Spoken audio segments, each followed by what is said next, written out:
Votre mission, si vous l'acceptez, ramenez du poisson pour ce midi.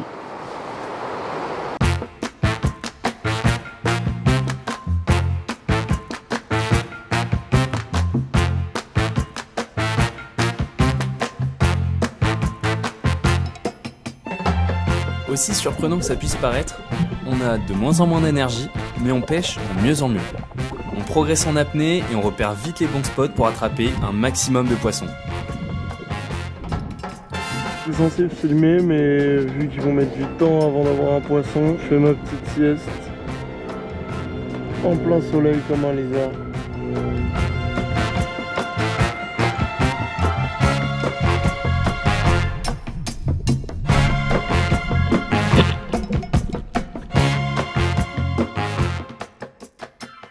Là c'est mission choper du crabe tout simplement parce qu'on a faim.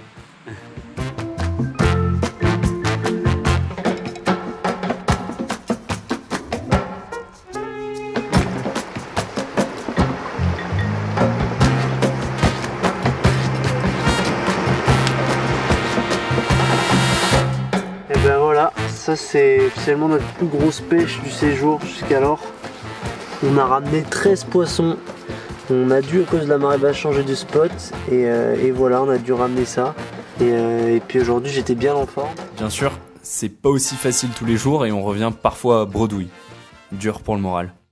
Un des harpons qui s'est pété. Et du coup, faut trouver une solution pour le réparer. Et c'est sûr que si tu tires dans le vide, Gast, il va se barrer, il faut pas tirer dans le bar. Moi je pense que le nœud sur ce genre de câble ça tiendra pas.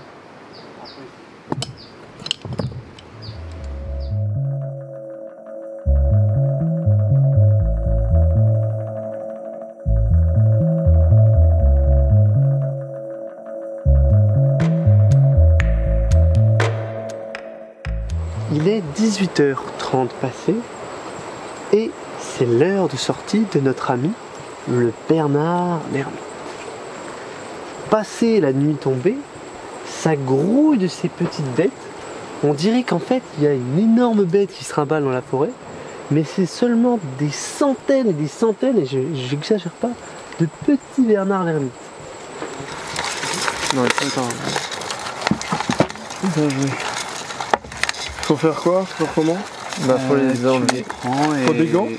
Non, je pense que t'as pas besoin. Pourquoi vous mettez des gants? Parce que j'avais des gants de base.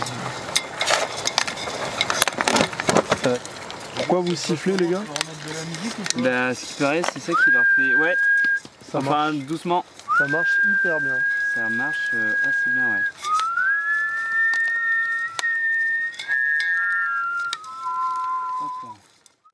Après plusieurs jours d'hésitation et de nombreuses discussions, n'ayant pas d'arbres fruitiers à part les cocotiers, on en a conclu que chasser un bouc revenait simplement à utiliser les ressources qui étaient à notre disposition pour survivre. On a posé un piège et ce matin, on s'est réveillé avec un bouc capturé. On va essayer de cuisiner ça en espérant que ça nous apporte de l'énergie. Il est 14h donc et on vient à peine de finir en fait de dépecer la chèvre parce que du coup ça a été très long déjà de la tuer, de la vider, de la dépecer et ensuite même de la découper. Ce qui a pris énormément d'énergie, que ce soit de la part des coupeurs, c'est-à-dire de Gast et moi qui étions en train de faire les apprentis bouchers, ou de Pab et Roro qui étaient en train de faire cuire tour à tour la viande, puisqu'on l'a fait bouillir une première fois et griller éventuellement une deuxième fois pour être sûr qu'il y ait zéro bactérie, que ce soit un peu meilleur grillé après. Et du coup ça demande énormément d'énergie. On a de la bouffe pour 2 jours par contre, ça nous permet de pas pêcher de 2 jours, mais ça demande beaucoup d'énergie, donc je pense que ce n'est pas un modèle viable. Voilà.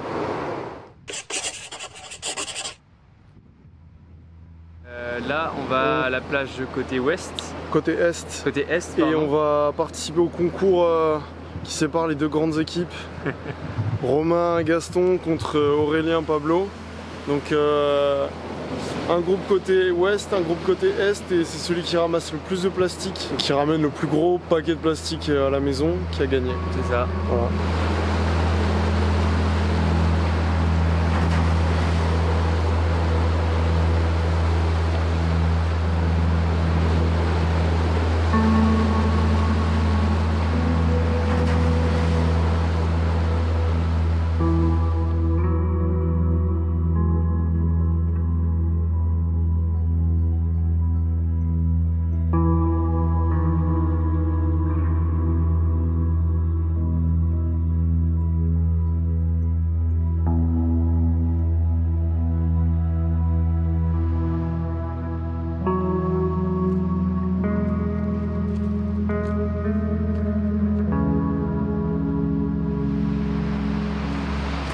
crois qu'on a gagné. Hein.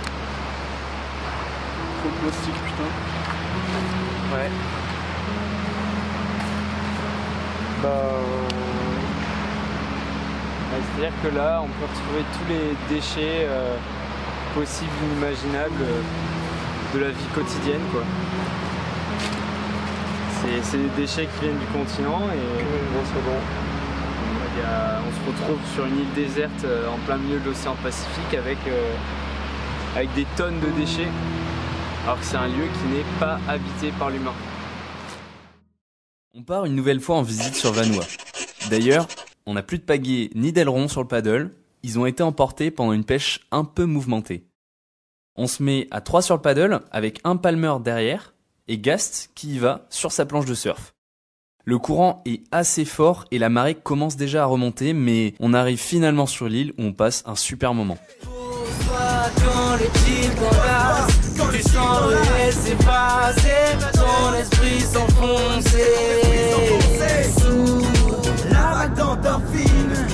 Tu penses à ce qui s'est passé, laisse le temps s'écraser. Dans la cabine. J'étais perdu dans mes pensées, j'étais dans un monde où tout le monde était gentil. Y'avait les vampires et les dandys, mais faut que je revienne. Parce que tu parlais, t'es parti, tu fais des tiennes, mais t'es smooth. Si quand tu parles, je regarde ta bouche, la nuit va bien se passer.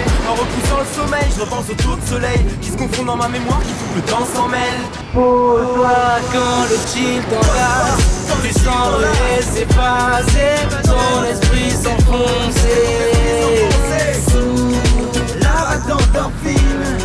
Je pense à ce qui s'est passé, laisse le temps s'écraser. Je place la rime au devant mais le sang suit.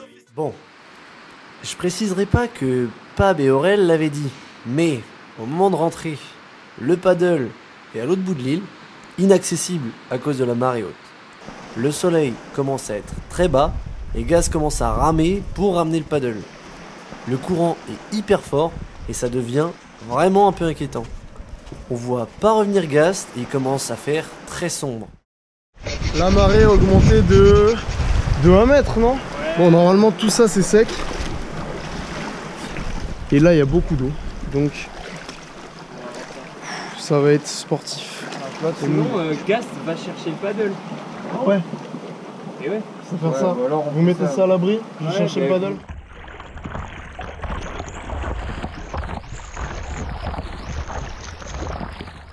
Alors on est venu sur Vanois-les-Houes cet après-midi pour que Gast fasse du kite, poser, chiller, profiter un peu, et sauf qu'on est venu assez tard et donc on repart trop tard. Et là ce qui se passe c'est qu'en fait entre l'heure et la marée, maintenant là on est bloqué. Gast il est allé en planche récupérer le paddle et on voit que la luminosité diminue à vue d'œil. en minute, ouais, à vue d'œil. Et je tiens à déclarer à la caméra que les doutes de Pab et moi concernant cette excursion à une heure si tardive se sont confirmés. Ils ont quand même révélé tout à fait avéré que maintenant on est dans la merde. Voilà.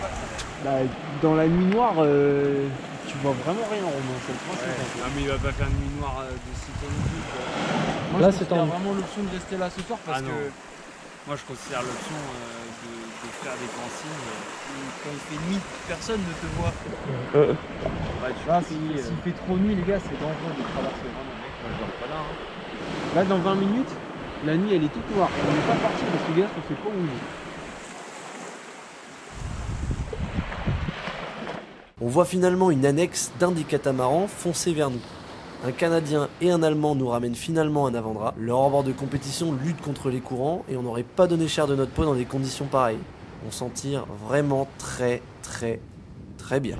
Bye, thank you so much.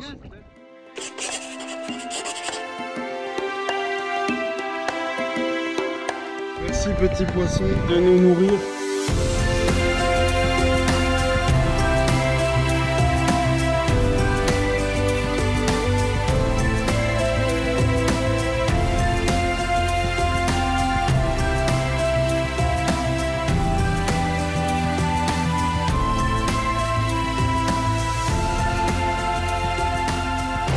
Voilà, c'est un des défis qu'on nous a donné en fait.